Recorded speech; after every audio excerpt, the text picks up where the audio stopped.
Steve Carell nous a sorti sa nouvelle série sur Disney+, The Patient, thriller psychologique comme il s'en fait trop peu.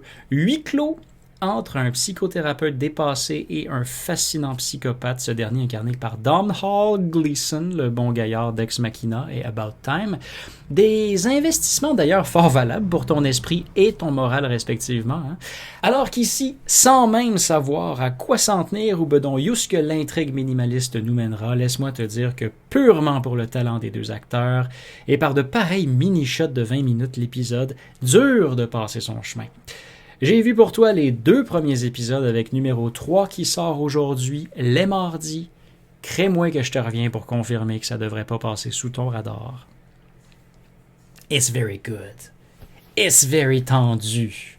Ça donne les heebie-jeebies parce qu'on a un psychopathe, pas un sociopathe, un psychopathe qui est très, je dirais pas attachant, on n'est pas rendu là encore, mais qui a des bonnes intentions, qui cherche vraiment à s'en sortir, à cesser ses activités.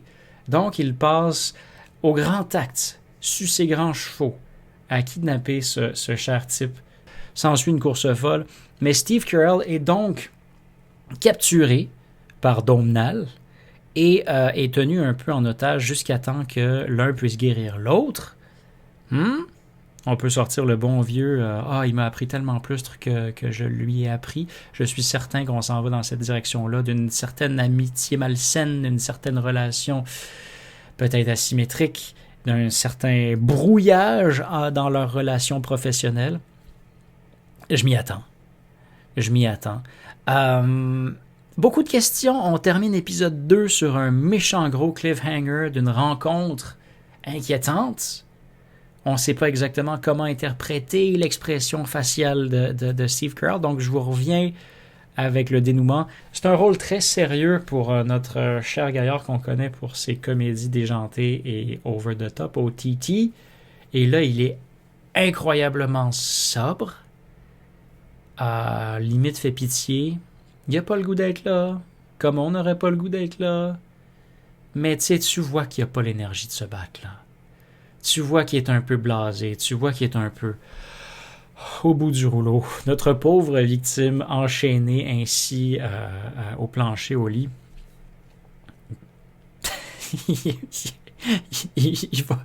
il abandonne vite, mettons. Pauvre type, il l'a pas eu facile. Aucune violence particulière. À date, je n'ai aucun doute. J'ai un petit feeling que la série va demeurer sobre, mais j'ai pas cette certitude. Je l'ai pas. Pour l'instant, il n'y a pas une seule trace d'hémoglobine. On est vraiment dans quelque chose d'assez clean et surtout dans le dialogue.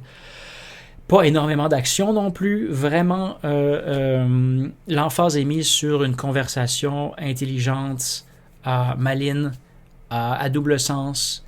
C'est le fun. Il y a quelque chose de très le fun qui se passe ici, là.